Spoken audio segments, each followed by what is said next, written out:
How's it going today? I'll be happy to answer any questions that I can. I think the most defensive snaps Derek Carr had ever played in the game was 2 before Sunday. How do you think he did? It seemed like he made a couple nice passes. Yeah, he did very well. I think we talked about him emerging in the off-season program, and he steadily has really earned the right to play. He got hurt in training camp, hurt that finger, missed a couple weeks, but not only did he flash, he's consistently flashed and really has earned the right to play more and more. You had to coach against Frank Gore years ago when you were last coaching, and he's still around. What do you see from him? And it's surprising that he's still going strong. Yeah, he's one of my favorites. He has been able to adapt and prove that he can play in any offense. You know, he's been one of the great two-back eye runners that I've seen in my time as a coach. And then Alex Smith came along, and they morphed into a shotgun operation. He played with Kaepernick. He proved he could play in that style of offense. And did some really good things quietly in Indianapolis, I think. And it's really cool to see him back in Miami where it all started. Coach, Miami's done a really good job of kind of spreading the ball around their offense. The first 2 weeks don't really have one or two guys to kind of got to key into. Does that make things more difficult when you game plan against a team like that? Yeah, it makes it tough. They're a spread operation. They spread the field, and they have a lot of RPOs, a lot of running plays with built-in pass options, and they'll throw the ball to anybody. And Tannehill is as viable a ball carrier as Frank Gore is. You got to account for him. And Kenyon Drake is capable of making big runs. So they've got different styles of runners. They have a unique running game that's wide open. A lot of their passes are on running plays where they're throwing the built-in RPOs. So we got to defend the entire width of the field, and they have Kenny Stills and Parker, two guys that make you defend the field vertically. That's what Adam Gase's system does. It's tough. Gase was saying that Tannehill actually may have benefited from being out last year, and that he was around the team in every single meeting and took a step back and was looking at things a little bit differently than he ever had before. Can you kind of see that in his play at all? Yeah, well, it's hard to say. He's only played a couple games. But, you know, I was there in Miami last year and witnessed it. He was a lot of guys get hurt, they disappear from the scene, they go home, they rehab privately. But he was involved in the quarterback meetings. He was a coach on the field, and it's a credit to him. And I think you do benefit by watching and observing the good things that happen, the bad things that happen. And he's a veteran quarterback now. He's been in this system. I think he has a clear understanding of what his objective is, and they're 2-0 in a large part because of his play. You made some strides last week. What's the next step for the offense? Well, I was really pleased with what we did. You know, started the game in both halves very well. We just got to keep getting better in all areas. You know, we got to keep getting better in all areas, and hopefully, you know, we get some turnovers, we get some better field position, and some more opportunities. I think that's important, and got to finish some drives. Play calling would help. I think after the game, you said you thought that Derek could have completed every one of his throws. After going back and looking at it, what was just your overall impression of his performance in week 2? He made some great audibles in the game. He recognized some looks. He helped us getting in the right play. He helped the protection by fixing some things up front. He benefited, too, I think he would tell you, from some really good play around him. You know, we were able to pass protect for the most part at a high level.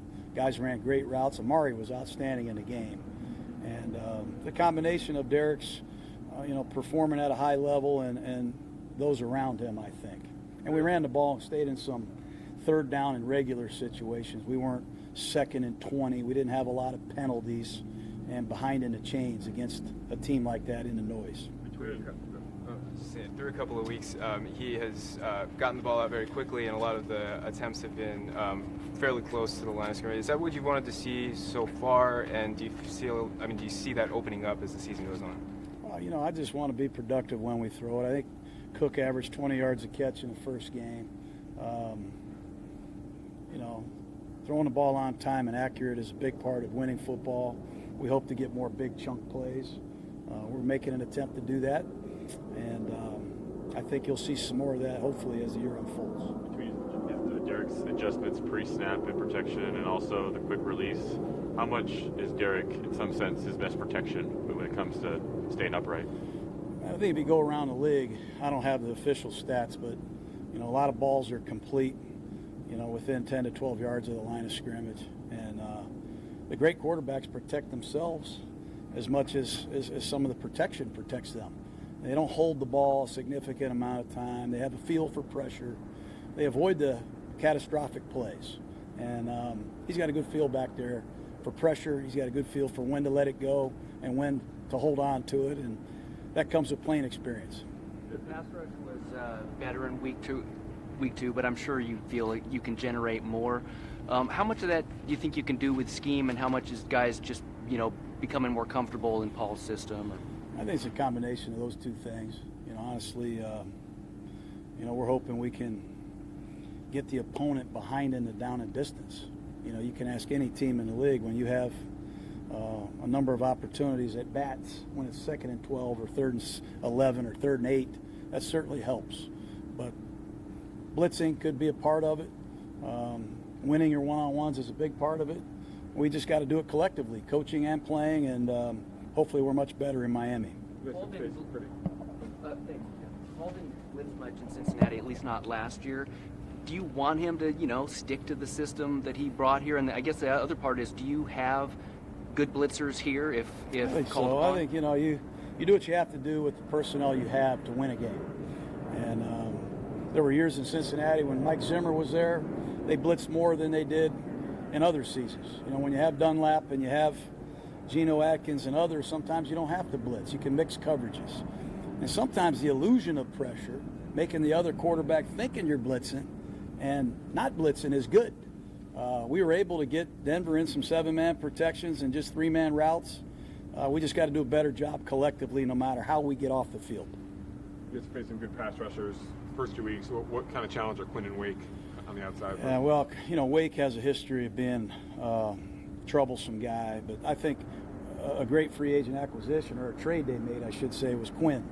He raises hell off the edge. He can bend the edge. He's very athletic, plays hard. I love his motor.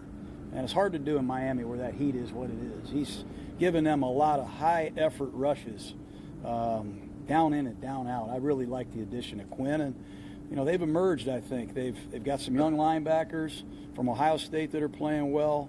And Howard, their left corner, he's as good as we've seen so far this year. How pleased do you the way Miller and Penn have fared the first 2 weeks in pass protection? Yeah, pretty good. We've, like we said, we played 2 really good defenses, and we've done some really good things up front quietly. John, the reputation of big game receivers anyways is that they're loud, flamboyant, a little bit borderline obnoxious, but when you look at your guy, Amari, he's the antithesis of that. Is that something that you like about him as long as he's producing, or what do you see from him? Coop could do whatever he wants. I'd like him. I've had a chance to be around all kind of different guys, and the ones I like being around the most are the guys that can do what he did on Sunday. He had 10 official catches and 10 targets. He really was 11 for 11. I've never had that before. He's a great receiver. I've said that from the beginning. He's strong, he's fast, he knows what he's doing, and he is quiet. But we are communicating better. We're getting to know each other, and I like where this relationship is headed. There was a game in 2005 when you were with the Bucks and you faced a rookie Frank Gore. Here we are in 2018, and you're game planning for him once more. The duration of his career, the way he prepares, obviously, to be playing still. What are your thoughts about Frank Gore? That's similar to some of the free agents that we brought here. He brings more to your team than just, running back yards, catches, blitz pickups. He brings character to your locker room, to your team. He's one of the top 5 or 6 football players that I've ever seen, and we weren't very smart for not drafting him. Do you know yet whether you've had a real good bounce back physically from that game, or do you find that out this afternoon? We're going to be a little bit careful today, and we'll put the pads on tomorrow. Today will be a big learning day. We've got a lot to learn in regards to Miami. We'll let the team get fresh physically, but we'll really go after them mentally and try and get them more and more reps to get them familiarized with the Dolphins. Coach, you look around the league and a lot of teams are looking for pass rushers. Why is it so hard to find a pass rusher, and what are those qualities that make them work? It's hard to find a great one. It's hard to find a good one. It's hard to find one. You just said it. And college football now, they're they're not really dropping back to pass and throwing footballs anymore. They're throwing laterals and footballs anymore. They're throwing laterals and they're throwing bubble screens and they're running read options. So you got to train these guys. It takes a little bit of time to learn how to rush the passer, and we got some guys that are in that process right now. Last one, Phil. Hey, John, Jordy hasn't been super productive the first couple weeks. Is he still finding his way in the system a little bit? Well, we're using a lot of receivers. You know, we expect to see more and more from Jordy as the weeks unfold, but Cooper had a big week last week. Cook had a big week in week 1. Hopefully Jordy has one this week. All right, guys. Thank you. Thank you. All right. Okay, guys. Thanks.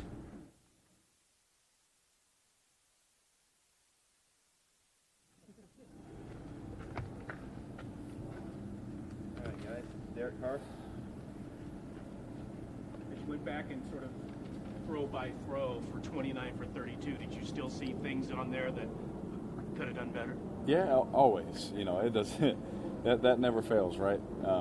You know, you always go back and see things that you could have. What happened on the other 3? You know, we could have completed them, right? And that just shows us, you know, what we can do, what we're capable of. But you know, when you go back, Coach, right as soon as I come in the building, he goes, "Hey, good job, but let's talk about the 3 you messed up." You know, let's talk about those. So that's how it'll always be. He always pushes me in that kind of sense, and I think that's why everybody on this team gets coached that way. That's why I think we're going to be really good going forward. Derek, on Sunday you said that you guys have the right recipe for success. What do you think perhaps is that secret sauce maybe that's missing to get on the win column? Just finishing the games. You know, I think that we've done a really a lot of good things. You know, we've been able to get first downs, move the ball, keep the clock running, scoring points. Obviously, I think we could score more touchdowns rather than field goals. Obviously, that would help. You know, to be honest, I think honestly just us as a team learning how to close it out. You know, obviously we had the lead, I think, the whole game against Denver except the last 8 seconds. And, you know, I think as an offense we could have done a better job for our defense by taking time or picking up first down to end the game. And, you know, I think the defense, you know, they feel bad as well, but it's a team thing. We could have helped them out a lot better. Yes, come out opening drive and scored both weeks so far. Is there something the way John scripts plays that it helps lead to that, or is it just? Well, obviously it helps. Yeah, absolutely. The way that his mind works and the way he installs things, and you know, likes to get things run, and it also helps for later on in the game. Also, you know, he does a good job of, you know, getting things out there that you know are efficient plays, help us move the ball and have a chance to be big plays like the one was it the second play to Jordy. You know, he was able. They busted an assignment and Jordy popped open, and so you know, he does a really good job of scripting things to, you know, give us things that we're confident in, things that look well in practice, and you know, so far we've been able to do well, you know, on the opening drives. What are you guys learning about? You and John learning about each other. Are you at the point where you're anticipating the play calls he's making? How does that process go? Yeah, absolutely. You know, I think you know, that's something that it has been really cool to see unfold over the last couple of weeks. Is the first week was like, I think he's going to go with this, or you know, I think he might do this, but you know, usually with a coordinator, you know, third down what they want to call.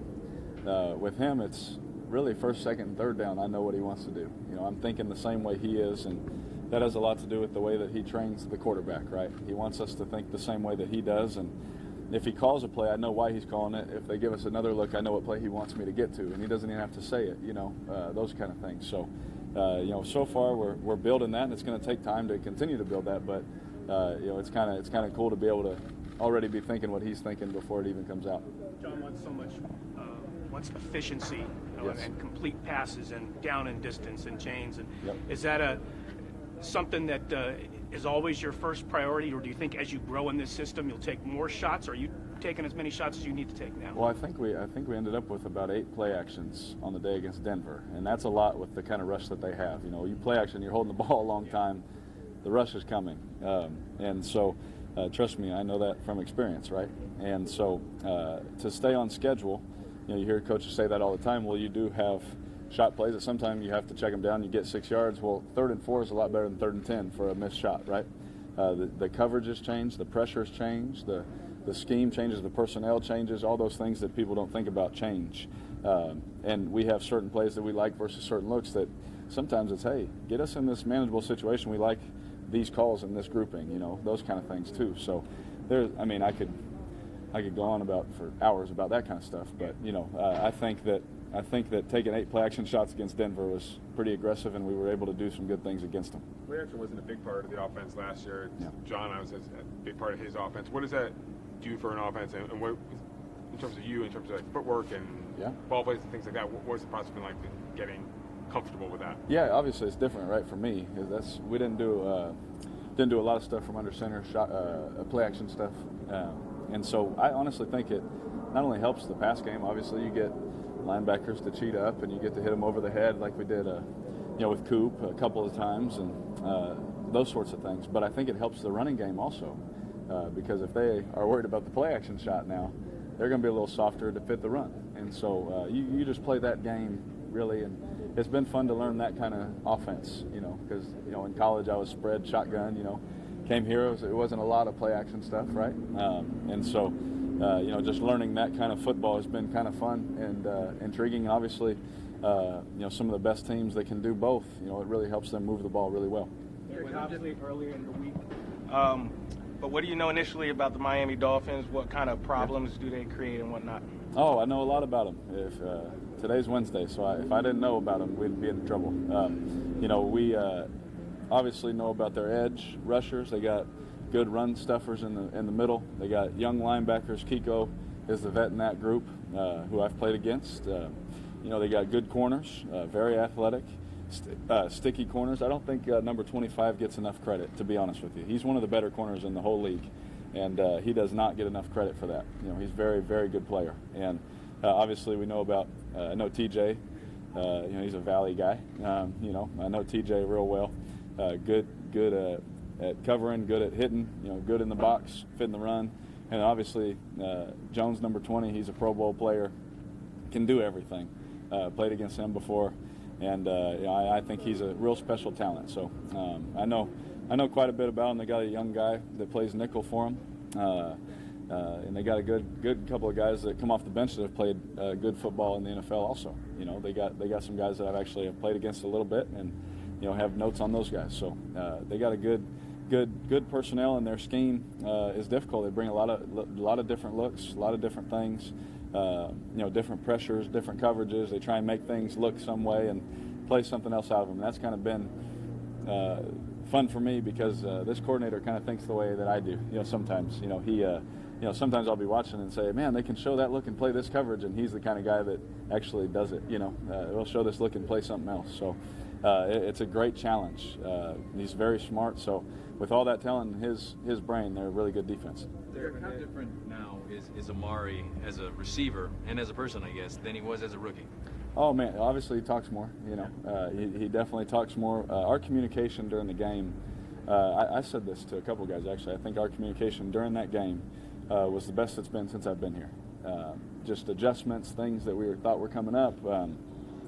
Not even on the sideline, but in the huddle as well. Just our quick communications that we usually need to have to win games. And so I feel like all of those kind of things are growing.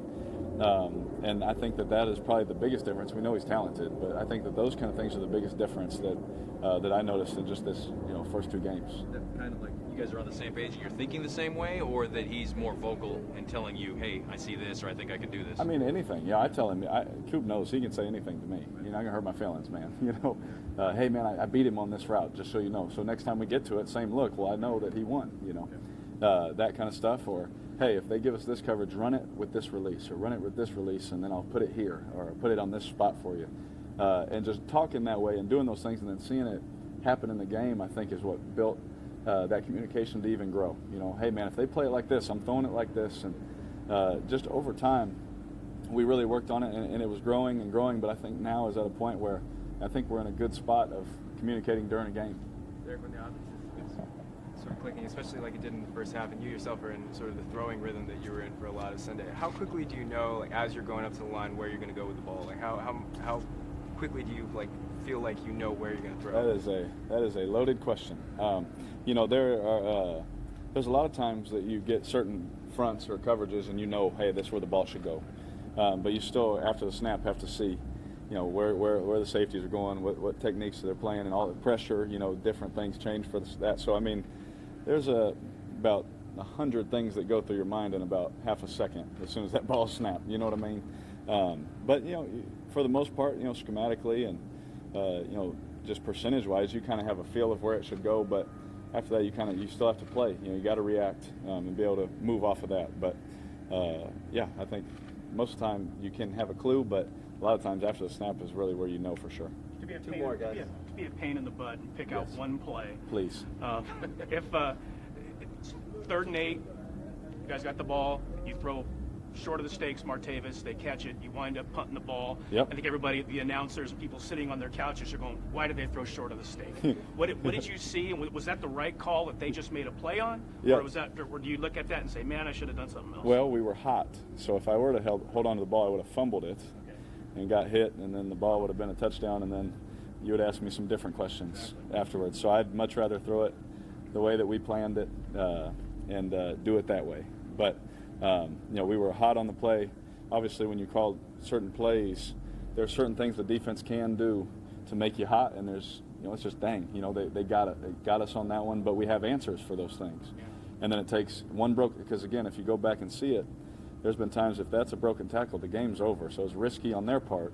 Percentage-wise, probably not high on their percentage chart, right, to call, but they did, and we have an answer, and then we executed it. And that's one broken tackle with our big old, ex-receiver from the game being over. So.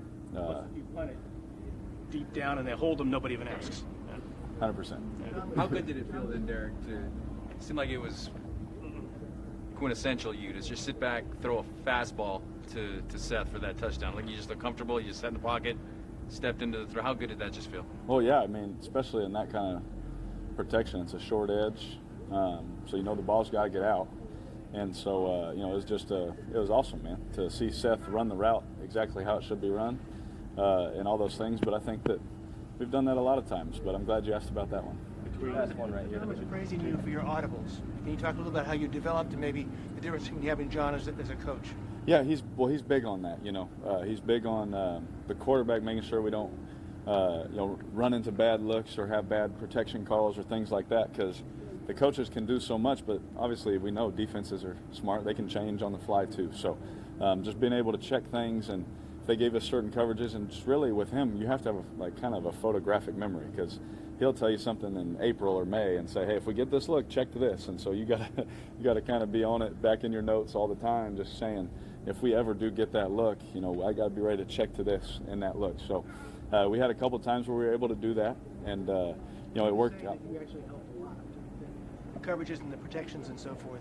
When did you get comfortable to do that? In college, to be honest with you, my coach had me call the plays. At least the ones that didn't work, he called the ones that worked. But I called the plays in college a little bit, and then my rookie year here with Ole. Ole comes from the same tree of believing in how we train the quarterback. So my rookie year, Ole was making me check runs and check those kind of things. So I've been doing it. It's the way I like to play, and so it's good to be that way, because Coach Gruden thinks the same way. Thank you, guys. Awesome. Thanks, guys. Appreciate